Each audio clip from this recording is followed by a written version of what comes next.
तो hey guys, enemy voice fire में आपका स्वागत है। जैसे कि हमने लास्ट एपिसोड में देखा था कि सैन क्योंकि लीजा को देख के एकदम से शॉक हो गया होता है, जो कि लीजा सैन के ऊपर एकदम तेजी से अटैक कर रही होती है। सैन लीजा के अटैक को रोकते हुए कहता है, लीजा मेरे सामने से हट जाओ, मेरा काम सिर्फ लिंडसे लियालो से है और ये तुम्हारा मामला नहीं है। लीजा को देखते हैं जो कि सैन की बातें नहीं सुन पा रही होती है और तेजी से सैन के ऊपर ही अटैक कर रही होती है। तभी सैन अपने मन में सोचते हुए उससे तो बात भी नहीं कर पा रहा हूँ, फिर लगता है मुझे उसे बेहोश करना होगा। ये बोलते हुए तेजी से लीजा की तरफ बढ़ते हुए एक स्मेल पढ़ते हुए कहता है, सीक्रेट टेक्निक मर्डर्स वेव। ये बोलते हुए लीजा के ऊपर एक बहुत बड़ा अटैक कर देता है और वो अटैक तेजी से होते हुए लीजा को जाके लगता है, जो कि लीजा वो अटैक लगने की वजह से थोड़ा पीछे की तरफ खिसकते हुए चली जाती है। तभी से वो लीजा को अटैक लगने के बाद भी ऐसा खड़ा हुआ देखते हंसते हुए अपने मन में कहता है, मैं देख रहा हूँ कि लीजा को कुछ अच्छा स्पेशल ट्रेनिंग दिया गया है। फिर कहता है, कोई भी मर्डर वेव के अटैक को झेल नहीं सकता। तभी लिंडसे लियालो जो कि अपने ब्लू फॉग में होते हुए सैन से कहती है, तुम उसे आसानी से मार सकते थे, फिर तुम पीछे क्यों हट रहे हो। तभी से लिंडसे लियालो से कहता है, तुम कब तक अपने मिस्टीरियस फॉग में छुपे रहोगे। लिंडसे लियालो हंसते हुए कहती, मैं बस देखना चाहती हूँ कि सरिका ने अपने स्टूडेंट को कितनी अच्छी तरह से ट्रेनिंग दी है। फिर हंसते हुए कहती,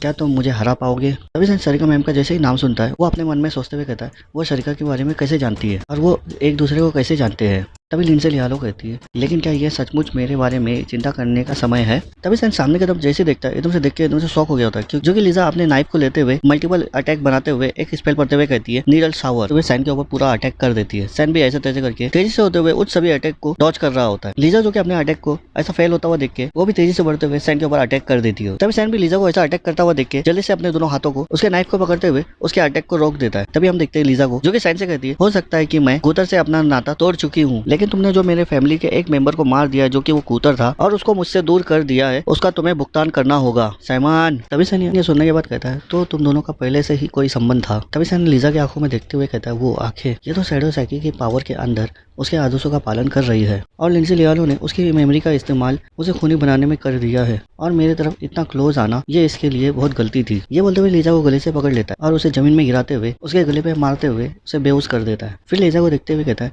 ये इससे थोड़ा शांत रहेगी। फिर लिंडसे लियालो की तरफ देखते हुए कहता है, अब बस मैं और तुम हो, क्या तुम मिस्टीरियस फॉग से बाहर निकल आओगी। लिंडसे लियालो तो हंसते हुए कहती है, बाहर आना तो तुम्हें अच्छे से पता होना चाहिए और ये डोमेन मेरा है। फिर सैन कहता है, मैं तो निश्चित रूप से सरप्राइज हूँ कि तुम जैसा पर्सन भी मिस्टीरियस ग्रुप का एक हिस्सा थी, लेकिन मुझे और भी आश्चर्य हुआ कि तुम भी एक विश्वासघात निकली और तुम एक चोर होकर के। लिंडसे लियालो तो ये सुनने के बाद एकदम से गुस्सा हो गई और सैन की तरफ देखते हुए गुस्से से कहती है, क्या तुमने क्या कहा। तभी से हल्के से स्माइल करते हुए लिंडसे लियालो के हाथ के ऊपर इशारा करते हुए कहता है, वो रिंग जो कि तुमने पहना हुआ है ये आर्टिफैक्ट एंडवारिस रिंग है और ये रिंग सभी एक्सेसरी चीजों को अपने अंदर ऑब्जर्व कर सकता है, मैजिक से लेकर गॉड की पावर तक। तुम इसका इस्तेमाल मिस्ट्रेस होने का प्रिटेंड करने के लिए कर रहे थे, है ना। लिंडसे लियालो सैन की बातें सुनकर एकदम से हैरान हो गई होती है। तभी सैन आगे बताते हुए कहता है, मुझे नहीं पता कि तुम इसे कैसे प्राप्त की, लेकिन ये तुम्हें धोखेबाज बनाता है। तभी लिंडसे लियालो सैन की बातें सुनने के बाद बहुत चिढ़ चुकी होती है और अपने हाथ को आगे बढ़ाते हुए सैन से कहती है, मैं तुम्हें सिखाऊंगी कि तुम्हारी उस गंदी जवान को किस तरह इस्तेमाल किया जाता है करके। फिर उस रिंग की पावर को अनलेस करते हुए कहती है,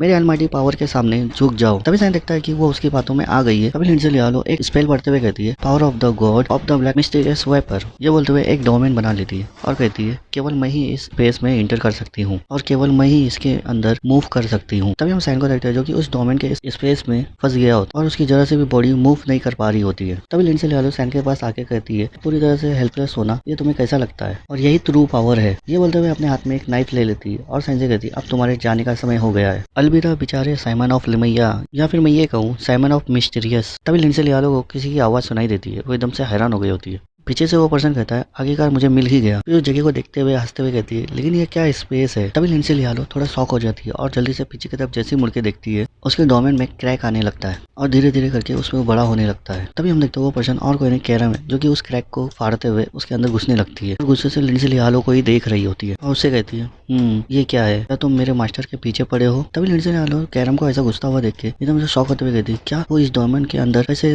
इंटरफेयर कर रही है, क्या इसका मतलब ये ब्लैक मिस्टीरियस गॉड के पावर के इक्वल है, लेकिन एरिस के अलावा केवल एक ही ऐसा पर्सन है। तभी कैरम अंदर आते हुए कहती है, लोग मेरे चीजों पर क्यों नजर रखते हैं। बड़े एटीट्यूड में लिंडसे लियालो से कहती है, तुम कितने पीसों में कटना चाहती हो। तभी लिंडसे लियालो कैरम को देखते हुए कहती है, इसका मतलब ये है कि ये मैजिकल स्वॉर्ड कैरम है। कैरम अंदर आने के बाद लिंडसे लियालो से कहती है, ओह फर्स्ट रोल मैं इस जगह के स्पेस को सेंट्रल कर देती हूँ। ये बोलते हुए जैसे वो चुटकी बजाती है, तभी हम देखते वो जगह पूरा कोलैप्स होने लगता है और मिरर की तरह छोटे छोटे टुकड़ों में बिखर जाता है। लिंडसे लियालो तो अपने डोमेन को ऐसा टूटता हुआ देखे एकदम से शॉक हो गई होती है और कहती है, नहीं, वो इस डोमेन को इतनी आसानी से कैसे डिस्ट्रॉय कर सकती है। तभी हम सैन को देखते हैं जो कि उस डोमेन के डिस्ट्रॉय होने के बाद से और अपने आप को मूव करना और बोल भी सकता है। तभी सैन कैरम को गुस्सा करते हुए कहता है तुमको इतना देर कैसे हो गया। तभी कैरम भी सैन से गुस्सा करते हुए कहती है ओ सच में तुम बदमाश, तुम्हारे पास बिल्कुल भी जीरो ग्रेटिट्यूड नहीं है। तभी सैन भी मुंह बनाते हुए कैरम से कह रहा है तुम्हारा मास्टर जो कि अभी डेंजरस में था। तभी हम देखते हैं लिंडसे लियालो को जो कि सैन और कैरम को ऐसा बातें करते हुए देख के और उसको इग्नोर करते हुए देख के एकदम से अकबका जाती है और गुस्से से चिल्लाते हुए कहती है तुम दोनों की बकवास बंद करो और तुम एरिस के सक्सेसर नहीं हो सकते। 300 साल बीत गए लेकिन कोई भी आज तक सक्सेसर को चुना नहीं गया और अब तुम मुझे बता रहे हो कि ये सिर्फ एक लड़का है, ये इम्पॉसिबल है। तभी कैरम लिंडसे लियालो को ऐसा चिल्लाता हुआ देख के सैन से पूछते हुए कहती इसका प्रॉब्लम क्या है। सैन बताता है कि तुम यहाँ आने से पहले मैंने उसका थोड़ा मजाक उड़ाया था। तभी लिंडसे लियालो उन दोनों को वापस से ऐसा बातें करता हुआ देख के एकदम से और गुस्सा हो जाती है और चिढ़ते हुए कहती है मैं तुम्हें नहीं छोड़ूंगी, तुम एक मेरे लिए एक बच्चे हो।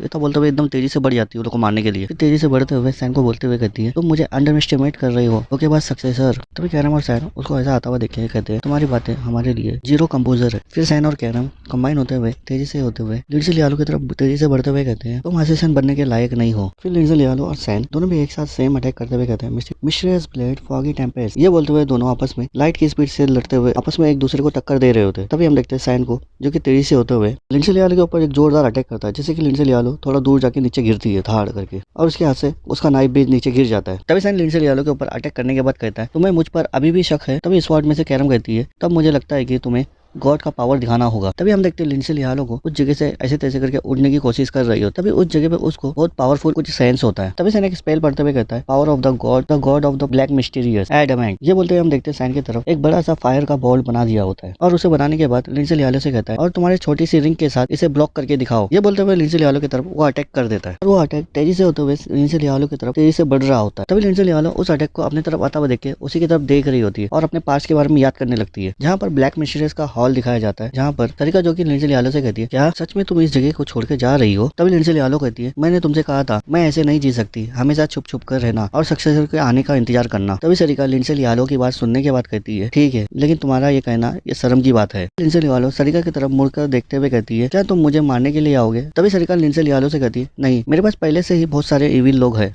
जिसे मैं मारना चाहती हूँ। फिर कहती है डोंट वरी तुम्हें चिंता करने की जरूरत नहीं है लेकिन ये याद रखना अगर मैंने तुम्हें कभी करप्ट पाया तो समझ लेना कि मैं तुम्हें शुद्ध करने आऊंगी। फिर इविल लुक में लिंडसे लियालो से कहती है और अगर ऐसा कभी हुआ तो मैं तुम्हारे द्वारा जो वस्तु को तुमने चुराया गया है उसे मैं वापस लेने आऊंगी। फिर कहती है ओह लेकिन तुम चिंता मत करो, फिलहाल इसके बारे में किसी और को नहीं पता है इसलिए प्लीज करप्ट नहीं बनना लिंडसे। लिंडसे यही सब सोचते हुए कहती और इसीलिए मैंने सरिका का साथ छोड़ दिया था। मैंने मिस्ट्रेस के ग्रुप को छोड़ने के बाद भी मैं छुप के रहने लगी और मैंने एक नया ग्रुप बनाने के लिए कसम खाई जिसमें सत्ताधारी लोगों को उनकी ताकत के लिए पहचाना जाएगा और क्योंकि मैं सक्सेसर के लिए अनिश्चित काल तक इंतजार नहीं कर सकती थी मुझे लगा कि मैं बहुत करीब आ गई थी लेकिन चीजें इस स्थिति तक कैसे पहुंच गई। तभी हम देखते हैं लिंडसे लियालो को जो कि वो अटैक लगने की वजह से उसकी बॉडी भी आधा डिस्ट्रॉय हो चुकी होती है जिसकी वजह से लिंडसे लियालो को अपनी जगह पे खड़ा भी नहीं हो पा रहा होता है और वो लड़कर आते हुए नीचे गिर जाती है। तभी से लिंडसे लियालो की तरफ देखते हुए कहता है तुम्हारा लास्ट वर्ड कुछ कहना चाहती हो। तभी लिंडसे लियालो रोते हुए कहती है सरिका को बताना कि मैं गलत थी करके। फिर रोते हुए कहती है मुझे बहुत दर्द हो रहा है प्लीज इस चीज को एंड कर दो। तभी से ये सुनने के बाद लिंडसे लियालो के सामने आते हुए उसके सर पे हाथ रखते हुए अपने पावर से उसकी बॉडी को जलाते हुए अपने मन में सोचते हुए कहता है कोई भी अपना करप्शन भ्रष्टाचार की भविष्यवाणी नहीं कर सकता है, ये मैं भी जानता हूँ और क्योंकि मैं भी अपने भ्रष्टाचार की भविष्यवाणी नहीं कर सकता हूँ